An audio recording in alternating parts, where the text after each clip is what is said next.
Ini referensi atau hasil pemeriksaan dari Komnas Perempuan ya.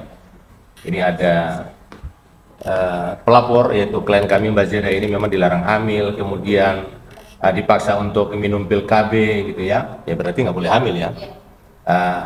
Kemudian ya berhubungan itu harus pakai alat ya segala macam lah.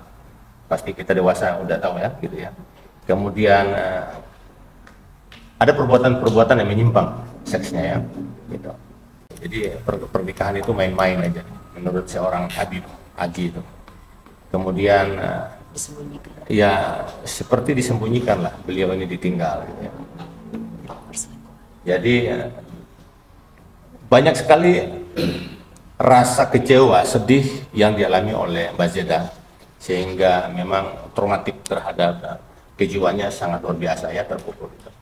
Mohon maaf, saya batalkan dulu klaim kehabibannya ya. Karena Habib itu artinya cinta. Dan orang itu tidak menghadirkan cinta, justru menghadirkan murka. Murka manusia dan murka Allah.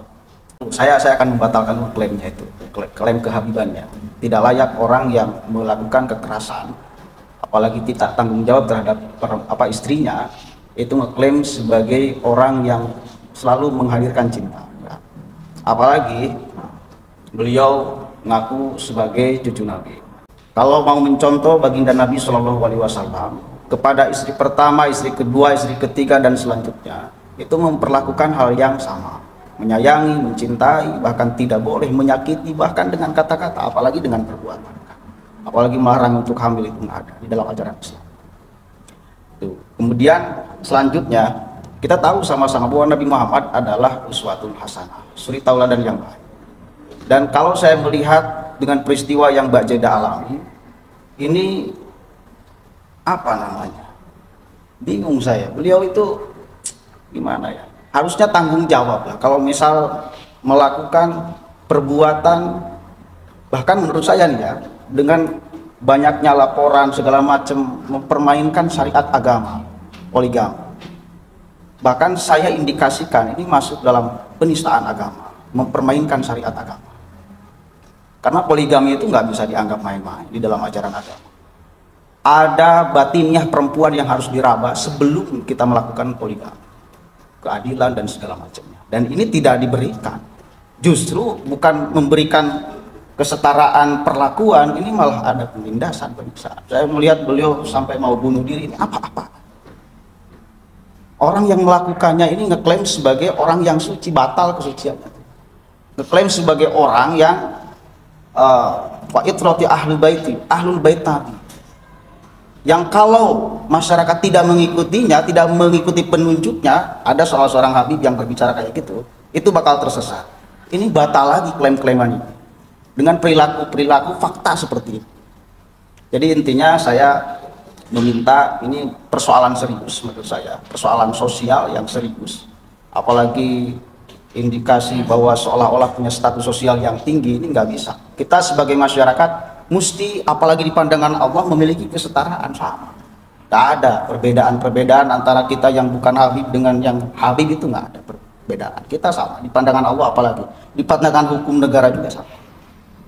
Jadi kita meminta, saya pribadi meminta untuk ini apalagi yang menaunginya lah Robito Alawiyah bersuara menindak secara tegas, supaya tidak ada lagi oknum-oknum yang mencoreng justru nama Habib itu, yang terlanjur di Indonesia sebagai orang yang ngaku cucu Nabi. Ini persoalan menurut saya. Robito Alawiyah harus turun untuk menegur, kemudian juga proses hukum harus berjalan, Kapolri harus menyelesaikan ini. Kita meminta untuk Pak Presiden juga meninjau ini, melihat ini fakta. Ada masyarakat Indonesia yang dilukai habis-habisan secara batinnya, bahkan mau bunuh diri. Ini nyawa loh yang mau menghilang, bukan main-main. Jadi dan saya pribadi mengajak kepada ormas-ormas Islam, coba kita kaji secara agama, apakah ini bagian daripada penistaan agama, karena mempermainkan syariat poligami. Menurut saya masuk ini, tapi nanti kita akan kaji secara ilmu agama dengan kawan-kawan, apakah ini masuk dalam penistaan agama atau tidak. Apalagi saya melihat ada ceramah man rabbuka Habib, waman kiblatuka Habib. Apa itu? masa menganggap bahwa Habib itu adalah Allah. Bagi saya ini adalah juga bagian daripada penistaan. Klaim bahwa Habib adalah Allah. Ini kan kita akan kaji secara sama teman-teman, kawan-kawan di ormas-ormas agama, mudah-mudahan menemukan titik temu dan memang ideal. Kita akan mengkaji secara objektif dan ideal. Dan bagi saya ini masuk dalam penistaan agama karena mempermainkan syariat agama. Korbannya banyak, wah, wis lah. Mudah-mudahan